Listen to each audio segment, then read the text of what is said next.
Good morning everyone. সকালটা শুরু করলাম বগ্গুকে আদর করে। ঘড়িতে তাকিয়ে দেখি 7টা 5 হয়ে গেছে সময়। এদিকে চোখ থেকে তো ঘুমই ছাড়ছে না। তারপর বগ্গুকে একটু আদর করে ওকে ওর জায়গায় বসিয়ে দিলাম। আর জানলা খুলে দেখি বাপরে বাপ, সূর্যি মামা তো পুরো আর একটু পরে বাড়ির ছাদে ল্যান্ড করবে। মানে হচ্ছে এত তাপ, চটপট বিছানা গুছিয়ে ঘড়ির সময় তো একবারে দৌড়চ্ছে দেখছি। সোজা চললাম ওই ঘরে রেডি হবো বলে। তারপর দেখছি কোন জামাটা পরবো, বাইরে যা গরম।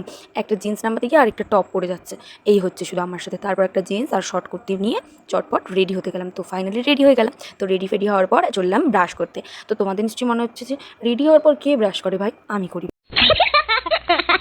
এটা জানি না গুড হ্যাবিট না ব্যাড হ্যাবিট।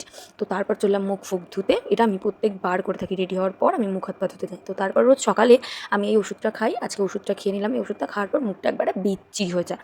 তারপর একটু চটপট করে জল খেয়ে নিলাম। তারপর লাইট ফ্যান অফ করে চললাম বাইরে। তাড়াতাড়ি করে জুতো পরে নিলাম আর মাকে জিজ্ঞেস করলাম, মুন্নিকে বার করেছো? আর এই হলো আমার মুন্নি, মানে এটা হলো সাইকেল। তো তারপর ছাতা ব্যাগ নিয়ে জলের বোতল নিয়ে বেরিয়ে পড়লাম। বাইরে যা রোদ, তাড়াতাড়ি করে ছাতাটা নিয়ে চললাম। এখন বাজে সকাল 7:30। তার মধ্যে এত রোদ উঠে গেছে, দেখো সূর্যি মামা তো পুরো আমার সাথে সাথেই চলছে। তো টুকটুক করে করে সাইকেল চালিয়ে বাইরের দৃশ্য দেখতে দেখতে যাচ্ছি। সামনেই দেখছি একটা বাম্পার, হয়ে গেল আমার পেস্টিজ হাম্পার। চাম করে আমার ফোনটা পড়ে গেল। তো তারপর তোমাদের সাথে একটুখানি টেক নিতে নিতে চললাম পড়াতে। তো সামনেই চলে আসলাম রোড পেরিয়ে। আর একটুখানি এগিয়েই আমিনদের বাড়িতে। আমি যাকে পড়াতে চাই তার নাম আমিন। তো এই হলো আমিন। আমিনের সাথে আরেকটা বুনুও পড়ে। তো ওই বুনুর মর্নিং স্কুল চলছে বলে তাই ওর পড়েনি আজকে। তো তারপর চটপট করে আমিনকে লেখা দিয়ে নিলাম। আমিনকে বললাম পড়ে নাও আমিন। আমিন পড়ছিল আর বলছিল দিদি আমাকে একবার ধরে নেবে, তাহলে আমার তাড়াতাড়ি করে পড়তে পারবো। যেহেতু ও লেখার সময় একটু ভুল লেখে, তার জন্য ওকে আগে পড়া ধরে নিই, তারপর ওকে লিখতে দিই। তো চটপট ওকে লিখতে দিলাম। ও সমস্ত পড়া দিয়ে নিল ঝটপট করে। তো তারপর আমি বেরিয়ে পড়লাম।